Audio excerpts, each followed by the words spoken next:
नमस्कार जोहार। चले जानते हैं झारखंड की ताज़ा खबरों को, लेकिन उससे पहले अगर आपने अभी तक इस चैनल को सब्सक्राइब नहीं किया तो सब्सक्राइब कर ले, जिससे कि आपको झारखंड सुबह की ताज़ा खबर रोजाना मिलते रहे।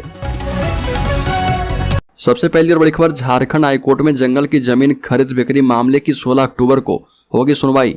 झारखंड हाईकोर्ट में मंडे को जंगल की जमीन एवं सरकारी जमीन की खरीद बिक्री की जांच कराने को लेकर कृषि ज्ञान संस्था के डॉक्टर लाल राजीव रंजन नाथ सहदेव की जनहित याचिका पर सुनवाई हुई और मंडे को हाईकोर्ट के चीफ जस्टिस संजय कुमार मिश्रा की अध्यक्षता वाली खंडपीठ ने सचिव ministry of environment and climate change और national mineral development corporation limited को मामले में प्रतिवादी बनाया।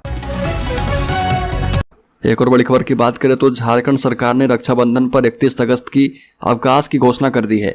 झारखंड सरकार ने रक्षाबंधन पर 31 को अवकाश की घोषणा कर दी है। पूर्व में रक्षाबंधन पर 30 को अवकाश दिया गया था। 28 अगस्त को कार्मिक प्रशासनिक एवं राजभाषा विभाग के संयुक्त सचिव ओम प्रकाश साहा ने नया आदेश जारी करते हुए अब रक्षाबंधन के लिए 31 अगस्त को अवकाश की घोषणा कर दी है।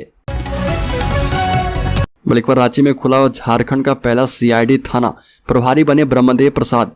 अपराध अनुसंधान विभाग सीआईडी के नए थाना का गठन किया गया है। सीआईडी थाना के पहले प्रभारी ब्रह्मदेव प्रसाद को बनाया गया है। बता दें कि सीआईडी के नए थाने के गठन को लेकर डीजीपी अजय कुमार सिंह ने बीते 11 अगस्त को आदेश जारी किया था। जारी आदेश में कहा गया था कि सीआईडी को राज्य स्तरीय थाना घोषित किया जाता है। इस थाना का क्षेत्राधिकार संपूर्ण झारखंड होगा। राज्य के विभिन्न जिलों में दर्ज मामलों को सीआईडी खुद के थाने में दर्ज करके अनुसंधान करके कार्रवाई करेगी। अपना थाना खुलने के बाद सीआईडी को राज्य के किसी आपराधिक मामले में 0 एफआईआर दर्ज करने का अधिकार होगा। सीआईडी मुख्यालय ने सरकार से थाना खोलने की अनुमति लेने के लिए पुलिस मुख्यालय को एक प्रस्ताव भेजा था। बड़ी खबर, चारा घोटाले में सुनवाई को लेकर सीबीआई की विशेष कोर्ट में दोपहर तक गहमा गहमी की स्थिति रही। कोर्ट रूम के बाहर भारी भीड़ थी। कई ऐसे भी आरोपित थे जो वृद्ध हो चले थे, चलने की स्थिति में भी नहीं थे। जैसे तैसे परिजन उन्हें कोर्ट लेकर पहुंचे, वैसे वैसे आरोपित कोर्ट रूम के बाहर ही बरामदे पर लगभग लेट से गए थे। इस दौरान चारा घोटाले मामले में बार बार लोगों को अपनी बेगुनाही की बात बता रहे थे। बरामदे पर बैठे एक आरोपित से जब लोगों ने पूछा कि बाबा चारा घोटाला क्यों किए थे, इस पर बुजुर्ग ने आह भरते हुए कहा कि ना बाबू, हम कुछ नहीं किए थे। बड़ा बड़ा साहब लोग खेल किए और हम फंस गए। अब किसको अपनी व्यथा सुनाए। मरने की उम्र में कोर्ट कचहरी का चक्कर काटने की मजबूरी है। एक और बड़ी खबर की बात करें तो राज्य के 14 जिलों के आदिवासियों के लिए मुख्यमंत्री हेमंत सोरेन 2025 करोड़ रुपए के ड्रीम प्रोजेक्ट लाने जा रहे हैं। इसमें 2 प्रोजेक्ट शामिल किए गए हैं। पहले प्रोजेक्ट को Jharkhand tribal empowerment livelihood JTEL phase 2 नाम दिया गया है। इस पर 1880 करोड़ रुपए खर्च किए जाएंगे। इस प्रोजेक्ट की अवधि 8 वर्ष होगी। दूसरे प्रोजेक्ट का नाम Jharkhand tribal livelihood development program है। इस पर 145 करोड़ रुपए खर्च किए जाएंगे। इस प्रोजेक्ट में 5 वर्ष में पूरा कर लिया जाएगा। उक्त दोनों योजनाओं पर लगभग 981 करोड़ रुपए राज्य सरकार की ओर से खर्च किए जाएंगे। इससे लगभग 12 लाख आदिवासियों को सीधा लाभ मिलेगा। मुख्यमंत्री हेमंत सोरेन जी का यह ड्रीम प्रोजेक्ट है और इसका होमवर्क पूरा कर लिया गया है। बड़ी खबर, झारखंड शराब घोटाला मामले में आरोपी योगेंद्र तिवारी नहीं दे रहे ईडी को सही जानकारी। संजय मुन्नम का भी बयान दर्ज। योगेंद्र तिवारी ईडी के सवालों से बचने की कोशिश करते रहे। शराब के व्यापार से जुड़े मामलों में भी उन्होंने सही जानकारी नहीं दी। हालांकि उन्होंने स्वीकार किया कि वर्ष 2021-22 में उन्हें शराब के थोक व्यापार का ठेका मिला था। 19 जिलों के थोक व्यापारियों के लिए एक जिले के एक ही बैंक से डिमांड ड्राफ्ट बनाए जाने से जुड़े सवाल पर उन्होंने सिर्फ अपनी कंपनी के नाम से बने ड्राफ्ट की जानकारी दी। बाकी थोक व्यापारियों से अपना किसी तरह का व्यापारिक संबंध होने से साफ इनकार कर दिया। बड़ी खबर, साहिबगंज पहुंची सीबीआई की टीम झोला भर करके कागजात ले गई अपने साथ। 5 दिन की जांच पड़ताल में जुटाए अहम सबूत। अवैध खनन एवं ईडी के गवाह को मैनेज करने के मामले की जांच को पहुंची सीबीआई की टीम यहां से झोला भरकर कागजात ले गई। इस मामले में रांची में कुछ लोगों से पूछताछ होनी है, जिसके बाद टीम अपनी रिपोर्ट कोर्ट को सौंप देगी। सीबीआई के एक अधिकारी महादेवगंज स्थित झारखंड राज्य ग्रामीण बैंक पहुंचे और वहां से विजय हांसदा एवं उसके बेटे मनोज हांसदा एवं रमेश हांसदा के बैंक खातों का विवरण प्राप्त किया। जिला खनन पदाधिकारी विभूति कुमार से महादेवगंज में स्थित पत्थर खदानों की लीज के बारे में जानकारी ली। SC/ST थाने में विजय हांसदा के द्वारा दर्ज कराई गई प्राथमिकी के आरोपितों से भी पूछताछ की है। बड़ी खबर मुखबिरी के शक में नक्सलियों ने की ग्रामीण की हत्या। गोयलकेरा की घटना में अब तक मरने वालों की संख्या 5। पश्चिमी सिंहभूम जिले में भाकपा माओवादी नक्सलियों ने फिर से एक व्यक्ति की गोली मारकर हत्या कर दी। बता दें कि एक सप्ताह के भीतर नक्सलियों ने अब तक 5 लोगों को मौत के घाट उतार दिया है, जिससे इलाके में दहशत है। घटना के संबंध में मिली जानकारी के मुताबिक भाकपा माओवादी नक्सलियों ने रात गोयलकेरा थाना अंतर्गत घोर नक्सल प्रभावित राजाबासा के कटम्बा गांव से एक व्यक्ति का अपहरण करके उसे अपने साथ ले गए। बाद में नक्सलियों ने उनकी गोली मारकर हत्या कर दी। हालांकि घोर नक्सल प्रभावित क्षेत्र होने के कारण नक्सलियों ने मृतक पर पुलिस मुखबिरी का आरोप लगाया है या नहीं, ये अब तक साफ नहीं हो पाया है। बड़ी खबर झारखंड हाईकोर्ट का बड़ा फैसला, ईडी को सौंपी मनरेगा घोटाले की जांच। राज्य सरकार को सख्त निर्देश दिया गया है। झारखंड हाईकोर्ट ने बड़ा फैसला देते हुए चाईबासा मनरेगा घोटाले की जांच को ईडी के हवाले कर दिया है। झारखंड हाईकोर्ट के चीफ जस्टिस संजय कुमार मिश्रा और जस्टिस आनंद सेन की खंडपीठ ने चाईबासा जिले में हुए 28 करोड़ रुपए के मनरेगा घोटाले की सीबीआई जांच की मांग को लेकर दाखिल एक जनहित याचिका पर सुनवाई की है। कोर्ट ने निर्देश दिया कि प्रवर्तन निदेशालय यानी ईडी इस मामले की जांच तय समय सीमा के भीतर करे। चीफ जस्टिस संजय कुमार मिश्रा और जस्टिस आनंद सेन की खंडपीठ ने मामले की सुनवाई के दौरान दोनों पक्षों की दलीलों को बेहद गौर से सुना।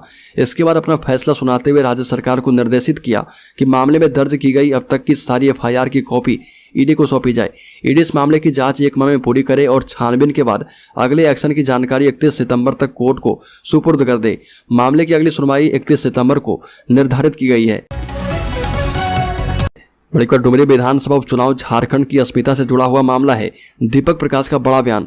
भाजपा के पूर्व प्रदेश अध्यक्ष और राज्यसभा सांसद दीपक प्रकाश 29 अगस्त को रांची से चंद्रपुरा के तेलो जाने के क्रम में कुछ देर के लिए बोकारो के नया मोड़ में रुके। यहां बिरसा चौक पर विधायक बिरंची नारायण के नेतृत्व में कार्यकर्ताओं ने उनका स्वागत किया। दीपक प्रकाश ने कहा कि डुमरी विधानसभा उपचुनाव झारखंड की अस्मिता से जुड़ा हुआ है। हेमंत सोरेन सरकार ने गरीबों और बेरोजगारों को छलने का काम किया। साथ ही कहा कि भ्रष्टाचार में डूबी हुई सरकार है, विधि व्यवस्था पूरी तरह चौपट है। भाजपा प्रदेश अध्यक्ष मरांडी की संकल्प यात्रा से हेमंत सरकार घबरा गई है। यही वजह है कि झारखंड मुक्ति मोर्चा के नेता बाबूलाल पर भ्रष्टाचार के अनर्गल आरोप लगा रहे।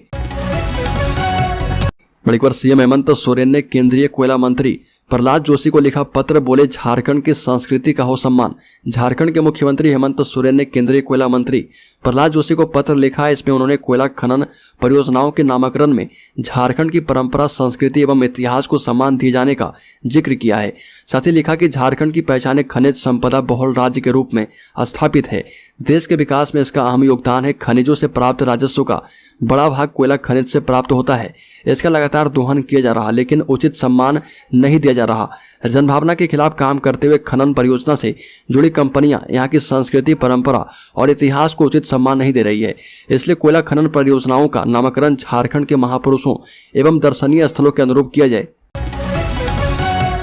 बड़ी खबर झारखंड की डुमरी विधानसभा सीट पर होने वाले उपचुनाव के लिए प्रचार करेंगे असदुद्दीन ओवैसी।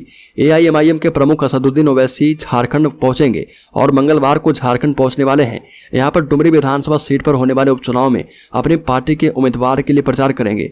ऑल इंडिया मजलिस इत्तेहादुल मुस्लिमीन ने डुमरी उपचुनाव के लिए मोहम्मद अब्दुल मोबिन रिजवी को मैदान में उतारा है।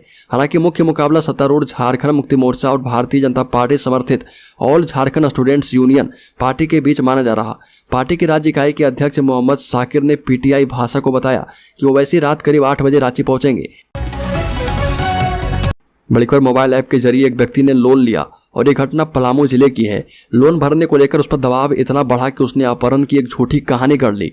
मंगलदेव सिंह के अपहरण को लेकर जब पुलिस ने पड़ताल की तो पाया कि उसका अपहरण नहीं हुआ है। पूरी कहानी ऐप से लोन लिए और लोन को भरने के लिए थी। 30 वर्षीय मंगल ने अपने अपहरण की झूठी कहानी गढ़ी थी, जिसके बाद दोपहर से उसे ढूंढने में पुलिस परेशान रही। करीब 12 घंटे बाद पुलिस ने मंगल सिंह का लोकेशन रांची के करीब रामगढ़ में देख लिया, जहां से उसे शहर थाना लाया गया। जिस एजेंसी में वह काम करता था उसके 2 लाख रुपए जो वहां बैंक में जमा करने के लिए लेकर निकला था, वह पैसा भी पुलिस ने मंगल के पास से बरामद कर लिया है। बड़ी खबर रिम्स भी कर पाएगा ब्रेन डेथ की घोषणा। झारखंड का पहला अस्पताल जिसे मिली स्वीकृति, निदेशक होंगे मेडिकल बोर्ड के अध्यक्ष राजेंद्र आयुर्विज्ञान संस्थान रिम्स राज्य का पहला अस्पताल हो गया है जहां ब्रेन डेथ की घोषणा की जा पाएगी। झारखंड सरकार के स्वास्थ्य, चिकित्सा, शिक्षा एवं परिवार कल्याण विभाग की ओर से state organ and tissue transplant organisation SOTTO की ओर से ब्रेन डेथ घोषणा के लिए प्रस्तावित मेडिकल विशेषज्ञों की टीम के गठन को अनुमोदन मिल गया है। Transplantation of human organs and tissue act 1994 की धारा 3 की उपधारा 6 के अंतर्गत मेडिकल बोर्ड की टीम के द्वारा ब्रेन डेथ घोषित किए जाने का प्रावधान है। रिम्स मेडिकल अधीक्षक इस मेडिकल बोर्ड के अध्यक्ष होंगे। बड़ी बाबूलाल मरांडी राज्य में संकल्प यात्रा के तहत सभा कर रहे। डुमरी उपचुनाव के तहत ऊपर टाण मंडल में बूथ स्तरीय कार्यकर्ता सम्मेलन को संबोधित किया। इस दौरान मरांडी ने हेमंत सरकार पर जमकर कटाक्ष किया, कहा कि जनता भगवान है और कार्यकर्ता पार्टी की पूंजी हैं। इस सम्मेलन में बाबूलाल ने बूथ जीतो चुनाव जीतो मंत्र को सिद्ध करने का आह्वान किया। मरांडी ने कहा कि झारखंड मुक्ति मोर्चा बता नहीं पा रहा कि आखिर उनके प्रत्याशी को वोट क्यों दिया जाए। आखिर हेमंत सोरेन की सरकार ने पिछले 3.5 वर्षों में राज्य को जो लूट, भ्रष्टाचार, तुष्टीकरण सरकार, बलात्कार, हत्या, चोरी, डकैती, अपहरण, बेरोजगारी का जो उपहार दिया है उसके लिए वोट दिया जाए। राज्य सरकार ने गरीबों के अनाज लुटवाए हैं। मरांडी ने कहा कि गरीब आदिवासियों की औने पौने दाम पर नाम बदलकर जमीन हड़पने वाले हेमंत सोरेन ने अब तक राज्य के छोटे छोटे बच्चों को भी भ्रमित कर दिया है। बड़ी भारतीय जनता पार्टी के प्रदेश प्रभारी लक्ष्मीकांत वाजपेयी ने प्रदेश अध्यक्ष मरांडी पर लगे आरोपों को लेकर हेमंत सरकार पर निशाना साधा। कहा कि सरकार हेमंत सोरेन की है, आरोप उनकी पार्टी लगा रही बाबूलाल मरांडी पर। अगर आरोप में दम है तो इसकी निष्पक्ष जांच करवा लें। लक्ष्मीकांत वाजपेयी ने कहा कि खुद ईडी के डर से भागा फिर रहे और वो बाबूलाल मरांडी पर बेतुका अनर्गल आरोप लगा रहे। ये तो केवल भ्रम फैलाकर जनता को भ्रमित किया जा रहा। बीजेपी के प्रदेश प्रभारी लक्ष्मीकांत वाजपेयी ने कहा कि सरकार में हिम्मत है और आरोप में दम है तो उनके पास जितनी जांच एजेंसियां हैं उससे जांच करवाएं और दोषियों को सजा दें।